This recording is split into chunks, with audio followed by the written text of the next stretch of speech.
Hey gorgeous, this is episode number 263. You are listening to Heart Cells Podcast.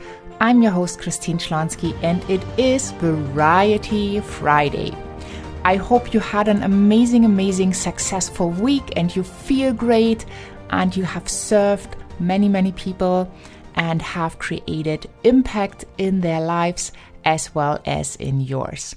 So Fridays, Variety Fridays are for sharing resources, answering your questions, sharing some of my knowledge. And lately I have heard the question quite often, do you have a morning routine? And I thought, well, that's interesting. Yes, I do. And I thought I'm just going to share with you. So starting off your morning, getting in the right mindset, in the right state, it's so important, especially if you have sales calls, especially when you connect to others, which you probably will do if you don't live on an island all by yourself. You will have interactions. And every interaction is meaningful. And you can set that intention right in the morning. So what I am doing is basically I wake up, hopefully without the help of an alarm clock. Sometimes, depending on my schedule in the morning, I do set an alarm, but oftentimes I just leave it off and trust that I will wake up at the perfect time. So obviously, if you have a job and you need to be at your desk, let's say at 8 o'clock, then this might be a bit risky not to put an alarm. But if you are an entrepreneur and you have your own schedule, which I hope you do, then you can just go to bed and put the intention out that you wake up early in the morning, refreshed at the right time to start your day relaxed. And interestingly, this is what happens for me. I sometimes wake up like 5 minutes before the alarm clock if I set one, or I will wake up even earlier than I thought I would be waking up because I always calculate the hours I want to sleep. And this is something you might be looking into as well. So you have your deep sleep phase, and these phases are like 90 minutes. You can Google that, but when you sleep, you have like this deep phase. And if you wake up in the middle of this deep phase, you probably will feel like a train has run over you.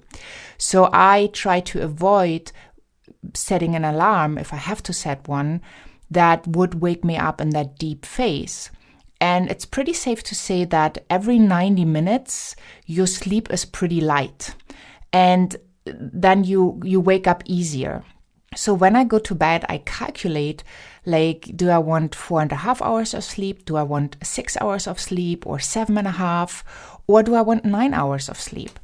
And then I just can make the decision. And when I set an alarm, I do calculate and think, well, I have 6 hours or 7.5 hours.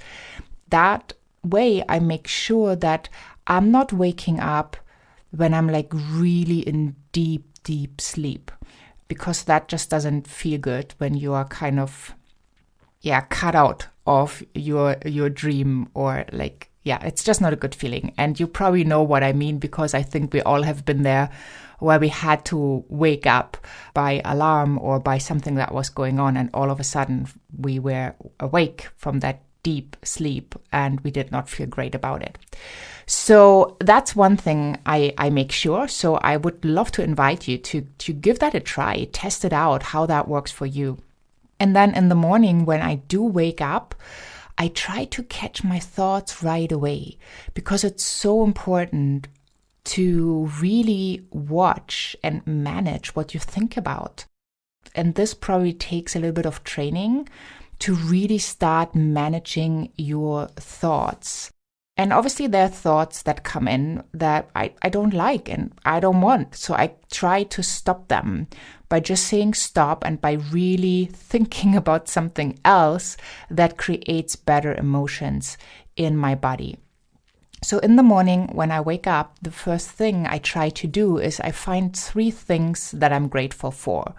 And that could just be the warm and cozy bed, right? You don't need to overcomplicate it. But starting your day with gratitude right away is a really amazing feeling. When you start with your to-do list, where many people do what I used to do in the past, like, oh, what do I have to do today? You're already in that hamster wheel, and it's not great. It's not good for feeling grounded and balanced and in harmony. So I start with 3 things I'm grateful for. And then I get up, and now it's summer here in Germany, so it's usually beautiful outside. Sometimes, the sun is just getting out, the sun is just rising, and then I just go for a walk, right? I try not to think about it.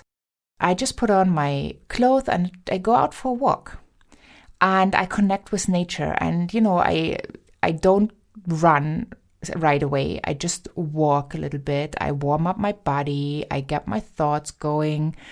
And then sometimes I run a little bit, sometimes I don't.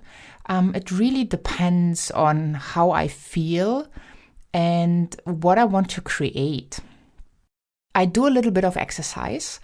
And then after that morning routine, when I'm all warmed up, I do meditate at the end, like as a cool down, so to speak. And I always ask in that meditation for an inspiring thought and for something positive, right? And then depending on, the way I worked out, I have a shower and then I go and I journal. And in my journal, I kind of put what I want to create. I'm not writing my journal in a way where I complain or where I kind of write down what has happened. I always write into the future or into the now. For example, I have amazing conversations that lead to sales each and every day. Or I would write, well, I am outstanding in what I do and my soulmate clients love and appreciate me. Like stuff like that's really uplifting for you. And if you have something that's going on that you might be a little bit fearful of, you could just write that out, how it will happen, how it will turn out into your favor.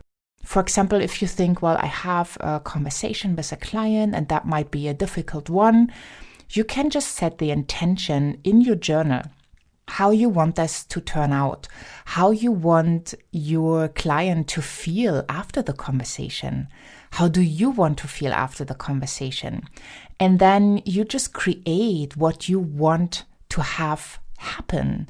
And you hold the space for this. So I'm not saying that you just write it out and with magic, it happens exactly the way you thought it would. But by being intentional about what you do, how you think, how you feel, you're setting the tone for your day. You're opening up to creating.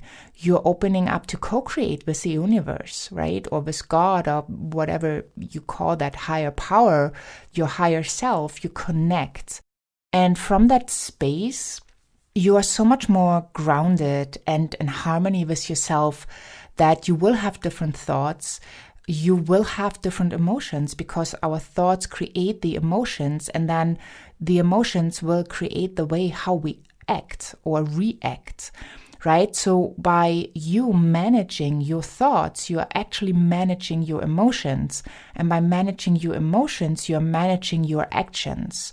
So if your overall thought is that you want more impact, you want more love, you want more joy, you want more impact, right? You want to create more, you need to open up to that. And I feel in the morning routine, this is really possible and it doesn't need to take long, right? Maybe you say, well, I want to get through all of that in half an hour. You can go through that in 5 minutes. There's a really amazing book called The Miracle Morning by Hale Elrod. I can highly recommend that. It does say so that you're supposed to get up at 5 o'clock, and depending on your day and your work hours or how you are creating your lifestyle, 5 o'clock might not be realistic. So don't beat yourself up, right? Maybe you are working in different time zones, and that could mean you're working way earlier than the rest of the world around you or way later than the rest of the world around you. And that's totally fine. So just make sure you have enough sleep And then you create the day around your needs, around who you are, the higher self of you, who you want to become, who you want to grow into. And you can handle that with your morning routine.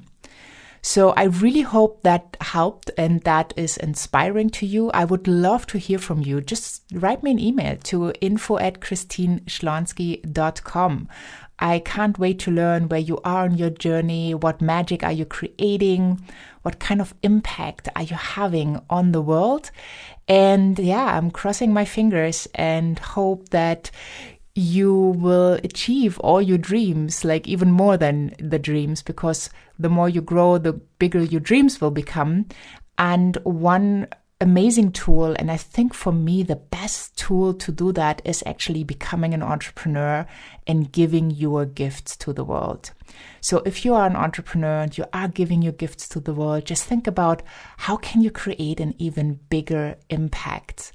Because what goes around comes around. So the more people you help, the more people will help you to make your dreams come true. Thank you so much for listening. I'm always so excited to have you here as a listener to Hard Sales Podcast. And when you hop over to christineschlonski.com and you find the podcast tab, also check out The Experience. So The Experience is basically an opportunity to catch on to all the past masterclasses and summits I have created to give you the best people on the planet teaching a certain topic. And I would be so excited for you if you find one of the solutions you're looking for in The Experience. So make sure you check that out. We are still working on it right now, so I don't know if it's already in place when you hop on over to christineschlonski.com. But if you can't find it, make sure you sign up for the Empowerment Notes, which provides you with the updates on Hard Sales podcasts and also gives you like amazing opportunities. Like The Experience, you will always be the first one to know when you are on that list. So thank you so much. I wish you an amazing day wherever you are in this beautiful world. And I'm saying bye for now.